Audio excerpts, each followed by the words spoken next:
Hello and welcome back to Season 2, Episode 133 of Paranormal NL Podcast on Spotify, iHeartRadio, Amazon Music, Pocket Cast, and YouTube. I'm your host, Jen. For tonight's show, let's give a big shout out to the Paranormal NL Podcast Alumni-Network member who recommended tonight's guest. A big shout out to PNL Podcast Alumni-Network member Michael Koph from the Energy That Surrounds Us podcast. And Michael Koph was on PNL Podcast Season 2, Episode 53. Now it's time to pull up your cozy chair and listen in to your favorite podcast. Paranormal NL Podcast is a place where the people of Newfoundland and Labrador, Canada, and anywhere else in the world can share their paranormal experiences. PNL Podcast also believes in supporting people, places, and things to promote paranormal tourism and paranormal networking all over the world. A big thank you again to all the PNL Podcast alumni guests from Season 1 and 2, and of course our fans. We want to hear your stories. Do you have any paranormal, metaphysical, UFO, cryptid creature, folklore, historical books, or just tales of the weird you'd like to share as a guest on my PNL Podcast? Please reach out to me on Facebook, Instagram, or Gmail at paranormal.nl.podcast@gmail.com. And after that, after your episode, you'll become part of the PNL Podcast Alumni-Network. And make sure you click on the bell, like, and subscribe, and follow along on whatever platform you're listening in on to get updates for new episodes. And head on over to Facebook and join our group, the Paranormal NL Podcast and BOG Team Group. It's the official place to hang out in a fun, safe space and find upcoming new PNL Podcast episodes in the featured section of the group. Now, we have a new branch of Paranormal NL Podcast with the PNL BOG Team. Yes, it's a boots-on-the-ground paranormal investigation team doing local historic investigations in Newfoundland.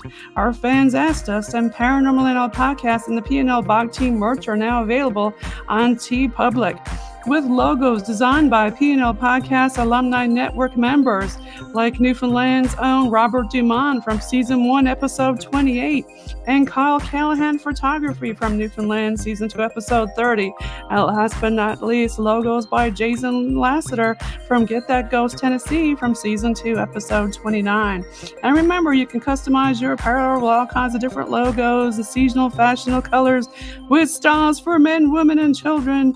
And we have items like cell phone bags and handbags and all that good stuff. Hey, let's stop talking about that. Let's bring our guests on the stage here. We got coming in all the way from North Texas, USA. We got the co-founders of the Texas Boo Crew Incorporated, Deanna and Christine. Welcome. Hello. Hello. Hi, Hello. Thanks for having us. How are you all doing over there in North Texas? We're doing good in North Texas. How are you? Great. Thanks for being on the show. I can see sunshine. Oh, I miss the sunshine. It's actually beautiful today. We're over here in the rain, drizzle, and fog. So tell me a little bit about how you founded Texas Boo Crew. Well, so we've always been intrigued with the paranormal. Christine and I have been friends for a very long time. We were actually roommates at one time, and we had a lot of experiences when we lived together and separately. And we decided to go check out a few haunted places. And in doing so, we've met a lot of people in the community, and were able to kind of put it together after we investigated Haunted Hill Manor in Gainesville the first time. That was Yes. We were so excited. We had all this activity. We just couldn't wait to continue doing what we have a passion for. Haunted Hill Manor. Yeah, that sounds like a spooky place. Tell us about that, Christine. Sure. Haunted Hill Manor is located in Gainesville, Texas. And it was there's no records or deeds to it. Of course, the courthouse burned down, as it did in many Texas towns. But Linda Hill bought that, and she tried to live in it and tried to rent it out over the years, and nobody would stay. And so finally she turned it into a haven for paranormal investigators to come and investigate. And we went in 2022, and that's actually where we founded Texas Boo Crew Inc. from just the crazy amount of activity that we had there that night. I was pushed down the stairs. Deanna and I were surrounded upstairs by an energy force that we had to scream for help with because we couldn't get off the bed. I mean, it was a crazy, crazy night. And we've been back twice since. So we've been there 3 times. Great place. Wow. So you had a lot of activity there. Sounds like, for sure. Tell us more about it. Well, we caught a lot of photos from, we have something that looked a little demonic. That was an interesting thing. We shared it in our group chat. It didn't come to my phone and ended up corrupting Christine's phone as she was trying to take a screenshot and send it to me. Very interesting. Finally came through, and that was surprising. We caught a few pictures of some of the ladies of the night there, as it used to be a brothel and saloon. Okay. Yes, we caught a naked lady, actually, which was very interesting. In your picture. Absolutely, Yeah. we did. Yes, absolutely. Yeah, And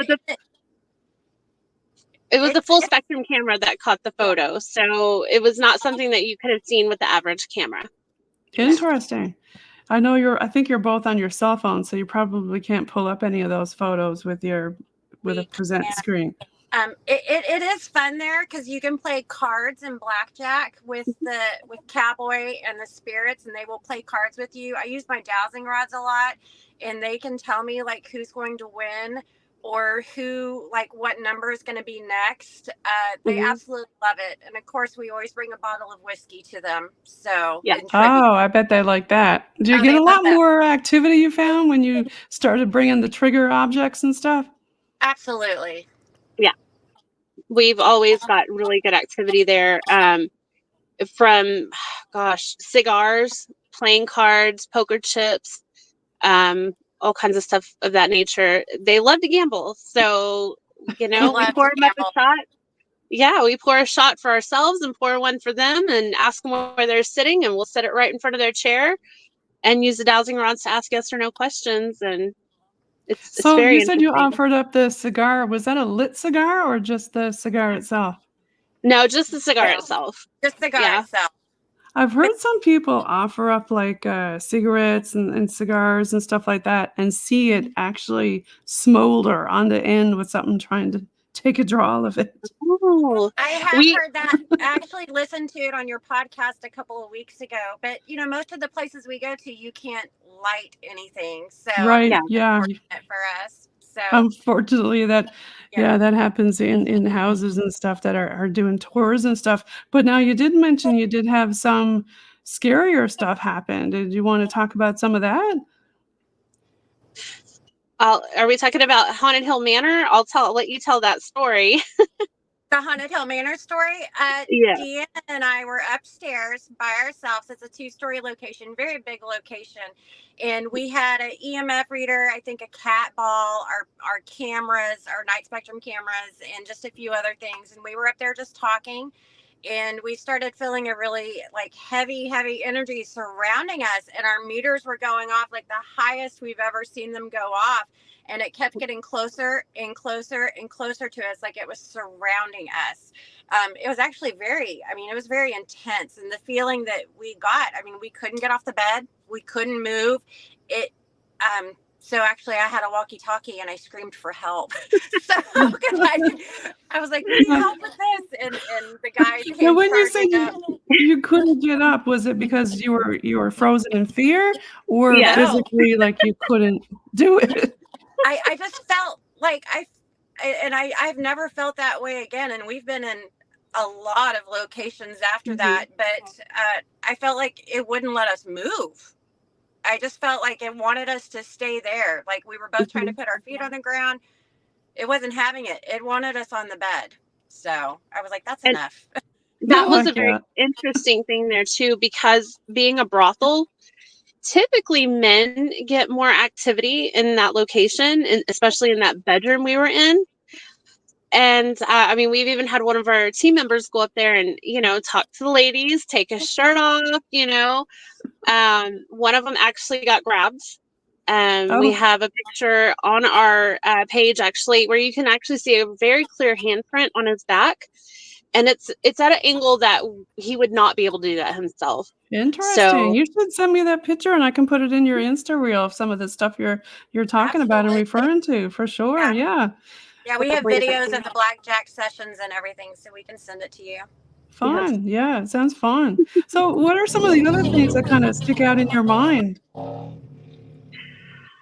goodness. I would say another location in North Texas. It's by a really famous old hotel called the Baker Hotel. Baker Hotel? Yes, that's notoriously haunted. It's in Mineral Wells, Texas. But just a block away is another house that we've investigated called Haunted Hill House.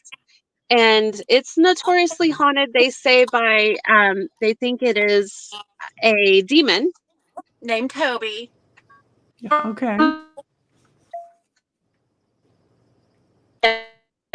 I think somebody's frozen. Oh, I think she's frozen. But we're actually supposed to be going back there next month. We have a group of people coming because we also offer like small group tours where we get groups together, and so we're actually going back in November to Haunted Hill House. But you were frozen, Deanna. Interesting, Gianna, you got frozen when you said that person thing's name, but we won't. That's interesting. We're talking about Toby, and it froze on me, and I'm currently not even in North Texas right now, but weird things happen sometimes we get to talking about it. Right. But in that location, we actually had, a girl upstairs got her hair pulled. We had whistling. And it was very interesting. We had walked out of a room that had a doll there with a sign talking about how she tends to whistle. And we're walking out of the room, and I paused to read the sign. And our other crew on the other side of the house started hearing it, and they started calling out to us, "Are y'all whistling?" And we were taken by surprise. We said, "No, it's not us." And so they would whistle, and it would mimic. It was very strange. Oh, So so I it believe was we have that a on video mimic? somewhere too. Interesting. Yeah. And was it just your crew in the building at the time, or were there other Absolutely. crews there? No, there were 8 of us in there at the time, just us. Just you guys. Okay. Just Wow. us. Yeah. We also had audibles where we heard people call each other's names and we weren't speaking at all. And then we were in Jacob's room because all the rooms are named, and that's the old room where the doctor used to do abortions per history of that house. And Okay. we got growling, like audible growling. And Mm. It was pretty crazy. honestly, we like to debunk stuff if we can. We're not the people that will take it at face value initially. So I said, let's go back in there. I've got to check this out, because from where I was sitting in that room, I was on the floor, and the noise came from about 3-4 feet to the right of me. And at the same time, I'm using a spirit box, so it's kind of loud. So I was like, I'm not sure that was a growl. So we go back in there. I thought, this has got to be like something scratching on the dry wood on the walls. The window right to my right was boarded up, and I thought maybe something scratched that. Still would be unexplainable, but I went in there and I tried to scratch it myself, and the wood had a little moisture in it, so we had to deduce it had to be something other than that.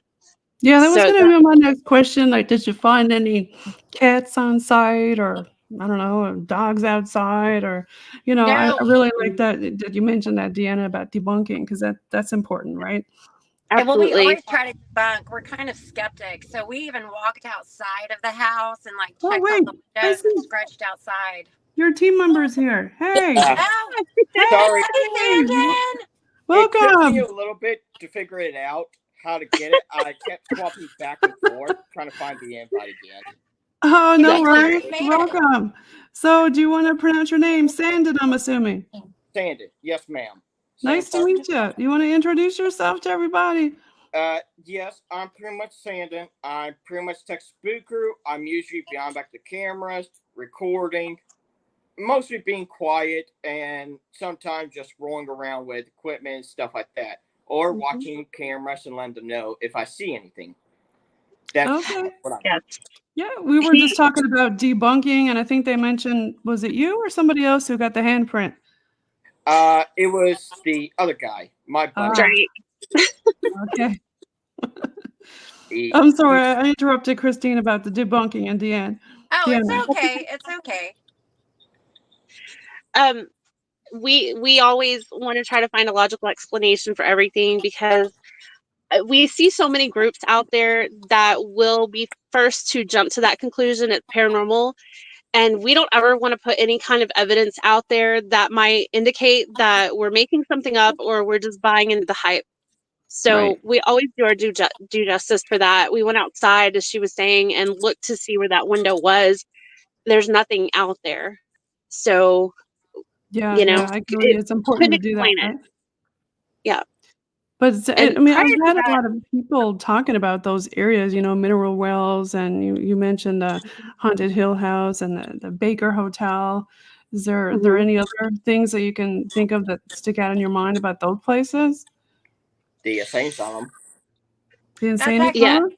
That's where we met Sandon, was the insane asylum of all places. So Okay. Mhm. the Asylum, how they got to meet me is where I caught the full body apparition with full spectrum lights, Okay. and Yeah. that place I investigated like 3 other times, and it was the second time I caught a full body apparition at that kind of place. Interesting. So what did it look like? Well, it's the full body apparition or the place. Either or, because for the people listening around the world that haven't been there. So, this place is now a VFN bar, pretty much. But the full upstairs is still all natural, still all what it used to look like. And the picture I took was following that one guy that got grabbed. It followed him all through around, and it's kind of like a mist, kind of white. Okay. It was But very interesting. He took it with a full spectrum camera. It, to me, it looks like a tall, slender man, I would say. That it looks like he has aviator glasses on. So All it right. was so very interesting. Yeah. So, and the backstory of that is we were downstairs. We were playing Patsy Cline because that was the bar room where people used to dance, and so we were Okay. trying to get activity. And so we had members of our crew dancing, and then he would I just love filter that, out. trying to do the Yeah. trigger stuff, right? Yeah, Yeah, okay. we tried to. And then he was just taking pictures, and that was just out of nowhere. So that place, Mhm. before it was a VFW, it was actually a tuberculosis hospital and a sanatorium, because Mineral Wells was known for the lithium in the water, which healed people, is what they thought. Mhm. So, Okay, yes. That's actually why the Baker was built, because of the natural springs with all the minerals. Celebrities would stay there. It was built in the 20s, about 100 years ago. And it was very expensive for people to go and stay there. But they would drink the water thinking they were getting healed. And there's also another hotel right behind it called the Crazy Water Hotel. And that one was built for people that had children that were sick, and they would take them there because they couldn't afford to stay at the Baker. And we stayed there. We didn't get a lot of activity, but it's a beautiful building. I think maybe we had a REM pod go off when we were gone. We tend to set up cameras and leave for a little bit. Maybe we go get dinner, come back, and then start our investigation. So maybe we'll catch stuff, when we're not there. And that actually happened at Haunted Hill Manor in Gainesville. We had set up cameras, Sandon and I, before we all went out to eat dinner. And I set up a camera in what they call the murder room, and Okay. his was upstairs in the nursery. One thing that we both caught on our cameras, it sounded like a woman wailing, kind of like, ah. It was really interesting. Yeah. And then I looked at my camera before we reviewed anything, and I said, I only have 11 minutes of footage. What's going on? What the hell? And so later on, checking it out, I realized that I got an 11-minute video and a 24-minute video. And in between, towards the end of the first segment, I hear something kind of messing with my camera. It actually shut my camera off and turned it back on and started recording again. Not only that, it being a saloon in the past, we caught an antique piano playing. Did you? Very faintly. Yes, we did. Yeah, I love music. And They're fun, right? it was very cool. And so we actually tried music when we went back this time. Okay. And So the crazy thing that happened. Oh, go ahead, Tim. Go ahead. So here's another thing. I also caught on my camera was old music playing when we left as well. When I heard that kind of woman scream, and I asked, "Did anyone even leave music on?" Because it sounded like it was coming from inside the house. Right. Mm-hmm. Because mine was up inside the nursery. So that's also one that we did catch as well, and didn't know where or why there was music playing inside the house. Yeah. Yeah. It I love sounded it like when saloon you get music. really good with repeat like that, right? Because then you're trying to figure out, well, what the heck is this, right? Was there music playing when we weren't there? Was there somebody there with a radio on, or, you know? And we thought, you know, everybody questions us. There's not actually a piano located in this house. No. So that was really cool. Yeah. And it sounded like a straight old school saloon piano music. So there was a little out of tune, a little tinny. Little And tinny. you can almost hear people like kind of talking in the background behind it too, like a saloon. So like it was like a residual or like a residual clip or something playing. It was crazy. Texans know how to party, right? We know how to party. Right. So have you had anything follow you home, or any personal experiences within you, or? No. Now, like she was talking about, we had that one picture. It totally corrupted my phone, and I had to get a new phone. But we take very big precautions on whatever our faith-based is to say a prayer, sage, offer protection for us, and also our equipment. That I think is really important to do. Sorry, I dropped my pen. That's okay. And yeah, I had T.O. Gray on. She's an author, but she's also a Reverend non-denominational, and she gave a lot of different examples for protection. And you know, it is very important. I feel, you know, to do that before you go in, and of course after. I feel it's very important. Is there any other stuff that you guys do personally or as a team? I pray for the team before and after. And then Christine has a spray with holy water and herbs in it, which includes sage. Sage being a big thing. When we first started off, we would burn the sage, and this tends to be a little easier with the spray in it. We offer protection, and I always make sure, and when we do it, we spray everybody's feet. So, and then I let my equipment actually air out. So, because I feel like I feel like things can attach to my equipment, and I don't want to bring it in the house. Air it out. So, where do you like put it somewhere outside your house, or don't bring it in, or what do you do? I don't ever bring it in when I come home, and I don't even know if they know that, but I don't bring it in. Where do you put it? Leave it in your trunk, or? I leave it in my trunk overnight. Okay. And mine now, stay outside too. That author I told you about made an important thing about your car. She even went so far as to say to do this to your vehicle. Wow. You can't be too cautious. I know none of us have had anything follow us that was like noticeable, I guess. If anything has, most of us haven't noticed it. I will say one night we did an old funeral home, or is that what it was? What was it? The depot in Cleburne, Texas. It was a funeral home at one point. Okay, in Cleburne, Texas? Cleburne. And prior to, we had done a little history walk around the center of town. And right in front of the courthouse, there was a headstone. And we got a little history about that. The basic story is somebody was accused of something and hung for something they didn't do. And a few nights after that, I was trying to go to bed, and I always sleep with the fan on, which, you know, you got white noise there, which we all believe that they can manipulate that a little bit easier. Right. And I heard a male voice say, "Help me." So That was the only thing, though. So I can't chalk that up to necessarily that happening, but it was kind of coincidental. Okay.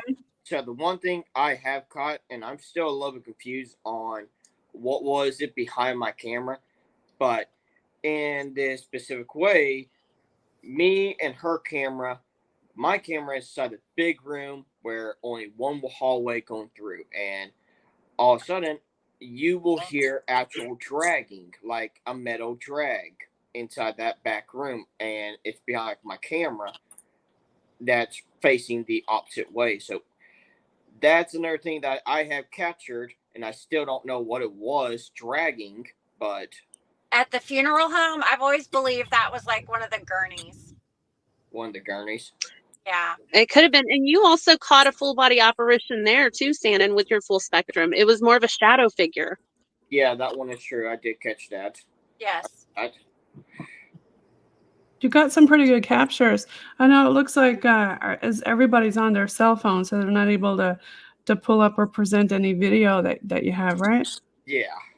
Yeah. I'm on my tablet. I have my cell phone here. I don't know if much of it. While she's looking for that, is there anything else that y'all want to share that you can think of that happened to any of your other team members or people in your family, or any special equipment that you like to bring and use? Or do you like to go old school with just the dowsing rods and stuff? Like, I am a fangirl of the dowsing rods. Like a super fangirl of the dowsing rods. I have the light up ones, the original ones with the copper, and then I just ordered a pair of ones that are light up with EMF detectors on the end. Oh, fun. Yeah, but I feel like I can really use them. I've been Where did you find those ones? I was like a new toy, right? Like, yeah, they just released it on the Ghost Hunter store. So, okay, yeah. So what kind of stuff have you gotten on your dowsing rods? Anything? So typically when we do an investigation, we will come through and we will do a walkthrough of the place and take initial pictures, and then we will set up cameras and go eat dinner. And when we come back, we'll sit down and I'll do a beginning dowsing rod session, and I'll see who wants to talk with us, where they want us to start, and who is ready to communicate with us. And that's usually how we lead off the investigation. Okay. Yeah. It's always good to do kind of a preliminary walkthrough and stuff. How about you, Sandon? Any investigation techniques that you want to share? Or I've been always a guy with REM pods, K2 meters, music box, and stuff like that. That helps communicate, and also able to catch stuff that when I'm walking away from something and they want to get my attention or something somehow. Right. Set up. And that's definitely been a lot of ways how they will be able to get my attention, is lighting it up, making it loud to tell me to come back or something like that. Okay. Yeah. Hi, Deanna. Sorry, I think you're having connection problems. We were just talking about equipment. Oh, I will say my favorite to use is the spirit box. I have a portal that I connect to it, which basically takes noise out and amplifies the voices that come through. Okay. And I'm sure you're probably familiar with the spirit box. It's the radio station at a fast pace. And what's your favorite, AM the or bigger FM? of a word you get, obviously. She's gonna say I do both. AM. I actually have an FB11. Right. AM, yes, because then there's not as much activity on AM. So I'm like, if there's voices coming through, that has to be more legit. Something. I feel. Right. Yeah. Do you do SDs? Go under SDs with your spirit box too? Oh yeah. And we'll do double SD. Yeah, they're fun too, right, Yeah. Christine? Double SDs. Do you put them in the same room or separate them and put them in different parts of the house? We'll do both. Yeah. Mm-hmm. And the person asking the questions are in the same room or a different room? They'll be in the same They're room. done both ways. Yeah. Yeah. We've done it in the same room, separately. It varies on what's going on that night and where we're at. So I mean, there's no right or wrong way. It's whatever they're telling us to do and whatever we feel like, whatever the energy calls for. Yeah, I was going to say it really depends on where Mhm. you're at and what's going on, depending on what you're going to use, right, Sandon? Yes, ma'am. Yeah. So I really appreciate you guys being on tonight. And if somebody was going to visit North Texas, now, which one do you think is the most haunted place that you all have over Haunted there? Hill House in Merrill, Texas. Haunted Hill House. in That is the Merrill, only Texas. one that I would say by far, even the Gainesville one, both will not be disappointing. Awesome. I Well, agree. yes. So tell us, everybody, now, for people who are listening and watching, how can they follow you with the Texas Boo Crew Incorporated and your socials and all that good stuff? So we are on Facebook, of course, Texas Boo Crew Inc. We are also on Instagram, and we're a little slow, so we're working on a TikTok right now. But follow us on Facebook and Instagram. Okay, perfect. You heard that? Everybody follow the Texas Boo Crew Incorporated. Thanks so much for being on the show tonight, guys. And I'm going to stop recording soon, but say goodbye to your fans and don't hang up yet because we're going to do a quick off-air chat. Okay. Bye, guys. Bye, y'all. awesome. Thanks for Bye, having y'all. us. It was great. Thank you.